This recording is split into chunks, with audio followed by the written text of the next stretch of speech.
Okay, so now what's the next stage of doing this? Well, we need to create our new image. So we need a new image created to be able to store this new thumbnail.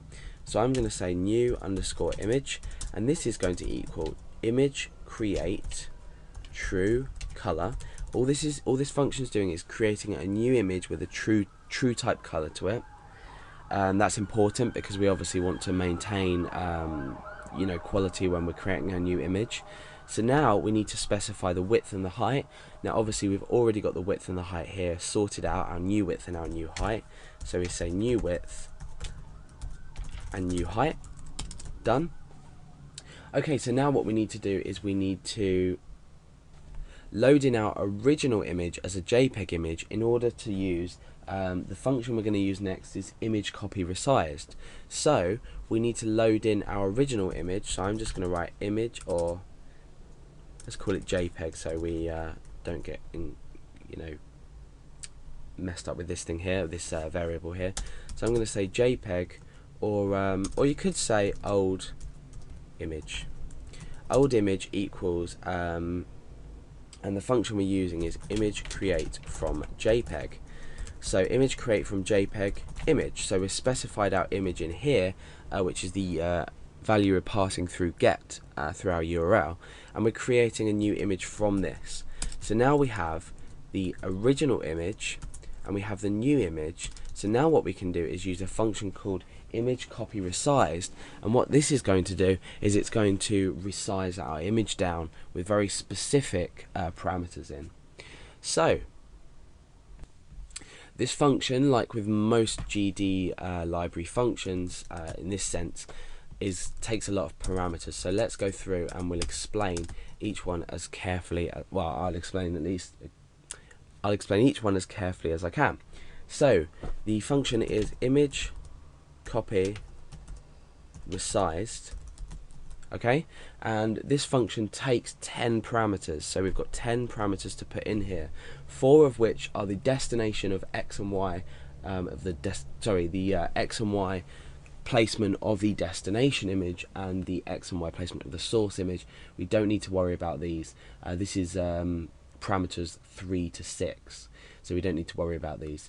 The first parameter we do need to worry about is the destination image, and the destination image in our case is our new image, because we want to create our thumbnail in this new image here.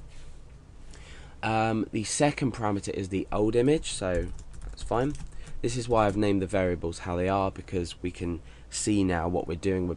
We're resizing the new image to into the canvas of the we're creating a new image here, which we've done already, and we're resizing the old image into the canvas of the new image. So essentially what we're doing is we've created the canvas for our new image, which is with the new width and the new height, and we're applying our old image to this.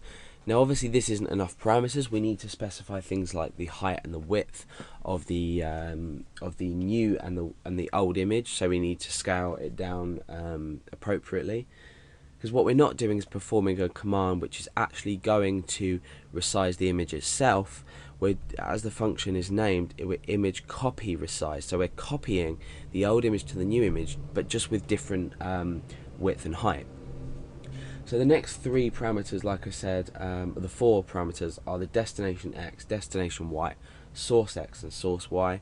We don't need to worry about these because they're just going from the top of the image. They're just going to go straight into the image. They're not going to be resized or moved. They're not going to be moved anywhere. Okay, so the 7th parameter, we've got destination width. So the destination width is obviously the new width, and the destination height is obviously the new height, because this is the destination that we're creating our thumbnail at inside this image, this new image. And then what we need to do is the source width and the source height, which is obviously the old width and the old height, but we have called these image width and image height. So image width, image height. Remember, with the GD library, when you're specifying widths and heights, the width always comes before the height. Okay, so now we are pretty much done, but there's just one last thing we need to do, and we need to use the function image JPEG. And this is going to display the image out on the screen for us. So, new image. So image JPEG new image. This is the new image that we created with the new width and the new height, so i.e. the thumbnail. And now what we're doing is we're just outputting it onto the screen. So let's uncomment this header here with changing our content type, and let's go ahead into our browser and test it.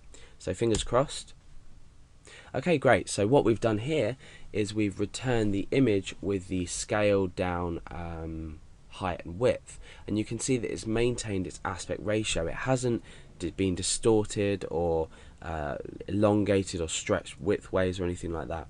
So let's still go back and have a look at the original image, and you can see that it's still sort of intact there, but when we go back to this page we have resized our image. Okay, so the last stage is to save this file so it can be processed, so you can process this URL sort of on the fly if you like.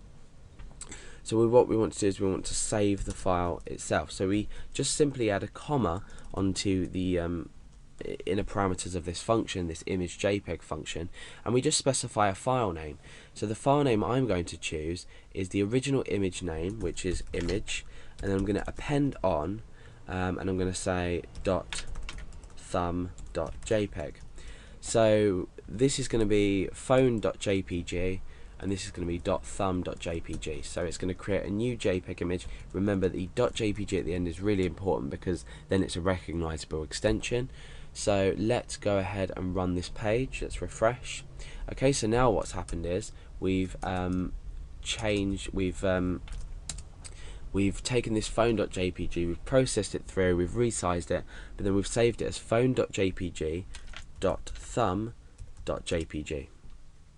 So this is an image in my browser. You can see that I can pick it up and drag it and copy it and paste it, whatever I want to do. So this is an image in itself of the resized thumbnail.